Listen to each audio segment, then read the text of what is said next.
இன்றைக்கு நாம் சகரியா தீர்க்க தரிசன புஸ்தகத்தின் 10ஆம் அதிகாரத்தை தியானிப்போம். ஆண்டவருக்கே மகிமையும் கனமும் ஸ்தோத்திரமும் உண்டாவதாக. இஸ்ரவேல் ஜனங்களும் இஸ்ரவேல் தேசமும் ஆசீர்வதிக்கப்படும். கர்த்தர் அவர்களை மீட்டுக் கொள்ளுவார். தூர தேசங்களில் இருந்து பிள்ளைகளோடும் கூட பிழைத்து திரும்புவார்கள். மழையை கட்டளையிடுவார். வயல்வெளியில் பயிர் உண்டாகும். சுரூபங்கள் அகற்றப்படும். குறி சொல்லுகிறவர்கள் இல்லாமல் போவார்கள். என் ஜனங்கள் மேய்ப்பன் இல்லாததினால் சிதறடிக்கப்பட்டார்கள்.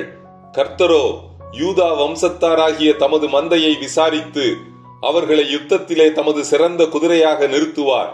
அவர்களிலிருந்து இயேசு கிறிஸ்துவாகிய கோடிக்கல்லும், அவர்களிலிருந்து கூடார முளையும், அவர்களிலிருந்து யுத்த வில்லும் வரும். அவர்களிலிருந்து ஆளுகிற யாவரும் ஏகமாய் புறப்படுவார்கள். கர்த்தர் யூதா வம்சத்தாரை பலப்படுத்தி யோசேப்பு வம்சத்தாரை ரட்சித்து அவர்களை திரும்ப நிலைக்க பண்ணுவார். நான் அவர்களுக்கு இறங்கினேன். அவர்கள் என்னால் ஒரு காலும் தள்ளி விடப்படாதவர்களைப் போல் இருப்பார்கள். நான் அவர்களுடைய தேவனாகிய கர்த்தர். நான் அவர்களுக்கு செவி கொடுப்பேன். எப்பிராயீமர் பராக்கிரமரைப் போல இருப்பார்கள். அவர்களுடைய இருதயம் களிக்கும்.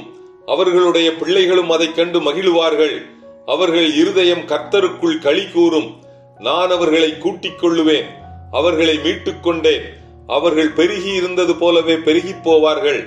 நான் அவர்களை ஜனங்களுக்குள்ளே இறைத்த பின்பு அவர்களை தூர தேசங்களிலே என்னை நினைத்து தங்கள் பிள்ளைகளோடும் கூட பிழைத்து திரும்புவார்கள். நான் அவர்களை எகிப்து தேசத்தில் இருந்து திரும்பி வரப்பண்ணி அவர்களை அசீரியாவில் இருந்து கூட்டிக் கொண்டு வந்து அவர்களை கீலேயா தேசத்துக்கும் லீபனோனுக்கும் வரப்பண்ணுவேன். அவர்களுக்கு இடம் போதாமற் போகும். இடுக்கம் என்கிற சமுத்திரத்தை கடக்கையில் அவர் சமுத்திரத்தின் அலைகளை அடிப்பார். அப்பொழுது நதியின் ஆழங்கள் எல்லாம் வறண்டு போகும். அசீரியாவின் கர்வம் தாழ்த்தப்படும். எகிப்தின் கொடுங்கோல் விலகி போகும். நான் அவர்களை கர்த்தருக்குள் பலப்படுத்துவேன். அவர்கள் அவருடைய நாமத்திலே நடந்து கொள்ளுவார்கள் என்று கர்த்தர் சொல்லுகிறார். இத்துடன் சகரியா 10ஆம் அதிகாரம் முடிவடைகிறது. கர்த்தர் தாமே நம் எல்லோரையும் ஆசீர்வதிப்பாராக.